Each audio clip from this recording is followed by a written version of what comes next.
આપ જોઈ રહ્યા છો વિક્રમ ન્યૂઝ। હવે જોઈએ અગત્યના સમાચાર। પાટણ જિલ્લાના રાધનપુર ખાતે ભિલોડ 3 રસ્તા ઉપર રામદેવ સીએનજી ઓનલાઈન ગેસ પંપનું ભવ્ય ઉદ્ઘાટન કરવામાં આવ્યું।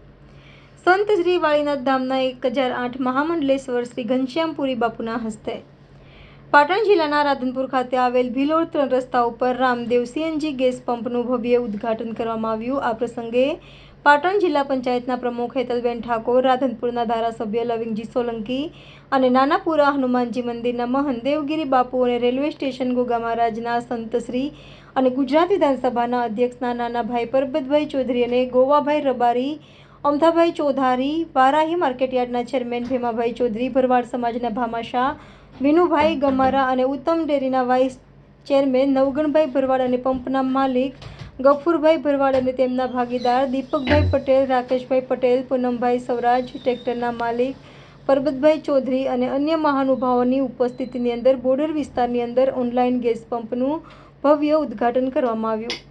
આવેલા મહેમાનોનું શાલ પુષ્પગુચ્છ આપી ભવ્ય સ્વાગત કરવામાં આવ્યું હતું।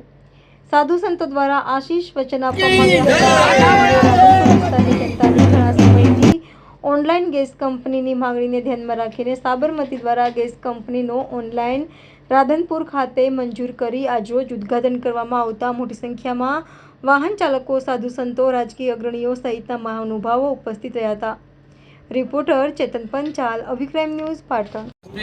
આજે અમે રાધનપુરના ઓગણે સીએનજી અને એલએનજી સ્ટેશનનું ઓપનિંગ સાધુ સંતોના હસ્તે કરાયું અને તેઓ આગળીઓ જે મોદી સાહેબનો હેતુ હતો કે પ્રદૂષણ મુક્ત ગુજરાત કરવાનો, તો સીએનજી અને એલએનજી ગેસ વાપરવાથી પ્રદૂષણ મુક્ત રહેશે અમારું ઈંધણ અને આગળીઓ ઓનલાઈન ગેસ મળશે બધાને, એલએનજી પણ મળશે અને સીએનજી પણ મળશે। જે આ નવું વર્ઝન આવી રહ્યું છે ટ્રકોમાં એલએનજી વાપરવાનું, અત્યાર સુધી સીએનજી તો હતું જ, પણ રાધનપુરમાં એક જ પંપ હતો ને ડોટર બુસ્ટર હતો। અમારો પંપ ઓનલાઈન છે અને ત્યાં આગળ સીએનજી અને એલએનજી બધાને ઓનલાઈન મળશે અને સાધુ સંતોના આશીર્વાદથી અમારો પંપ પહેલા દિવસથી ધમધમતો છે। એ બદલ બધા ભાઈઓનો ખૂબ ખૂબ આભાર।